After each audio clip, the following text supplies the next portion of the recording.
सभी बच्चों को मेरा नमस्कार। बेटा आज फिर मैं आपके सामने उपस्थित हूँ वर्कशीट नंबर 48 लेकर।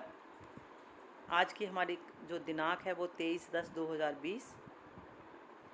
विषय है हिंदी और व्याकरण लेखन से संबंधित है। आपके सब्जेक्ट में विषय में एक और चीज़ जुड़ी है जो है लघु कथा यानी कि छोटी कहानी। तो बहुत आसान है बनानी, क्योंकि इसमें कुछ चित्र दे देते हैं और चित्र को ध्यान से देखिए और सबसे पहले उसको क्रम में रखिए, एक के बाद एक। आप ये देखिए कि पहले कौन सा आएगा, दूसरे कौन नंबर पे क्या आएगा।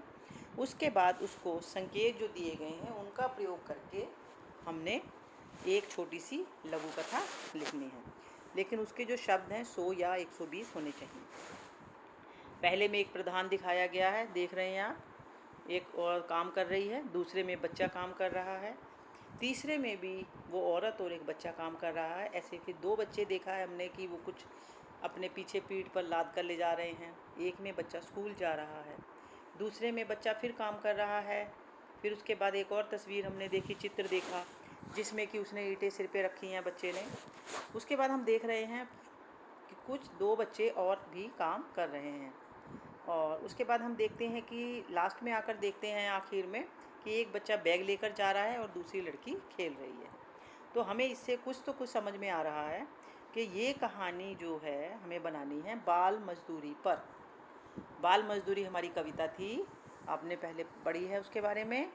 तो उसमें क्या था कि बच्चों से काम कराना, बच्चों की जो उम्र है वो काम करने की नहीं पढ़ने की है, हमने उसमें ये देखा था।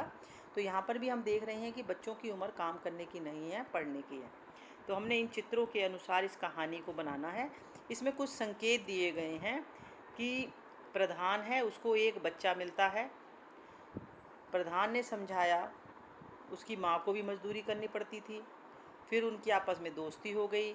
पहले उसकी बहन ने मजदूरी शुरू की, लेकिन उन दोनों को स्कूल जाना पसंद था। अलग अलग जगह मजदूरी करनी पड़ती थी।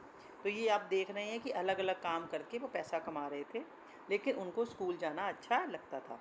तो इसमें आप इसको सारे चित्रों को देखते हुए इस कहानी को लिखेंगे और लिखने के बाद आप इसको ध्यान से पढ़ेंगे दोबारा, और उसके बाद अगर कोई करेक्शन होगी तो करेंगे, नहीं तो आप सही देखकर उसको मुझे भेज देंगे। बेटा इसमें हर आपकी वर्कशीट में एक संदेश भी दिया जाता है कोविड के संदर्भ में। उसमें आपने हमेशा उस चीज़ को ध्यान रखना है, क्योंकि त्योहारों का मौसम है, आगे त्यौहार आ रहे हैं, सबको मालूम है, और मार्केट भी सब जा रहे होंगे। तो आपने ध्यान रखना है, वहाँ पर 2 गज की दूरी रखनी है, मास्क लगा कर रखना है और बार बार अपने हाथों को साबुन से धोना है। तो आप अपने माँ बाप को भी समझाइए और ख़ुद भी इस जो हमारा उसके संदर्भ में जो हमें बताया गया है, संदेश दिया गया है, उसका खुद भी पालन करेंगे और अपने परिवार के सदस्यों से भी करवाएंगे।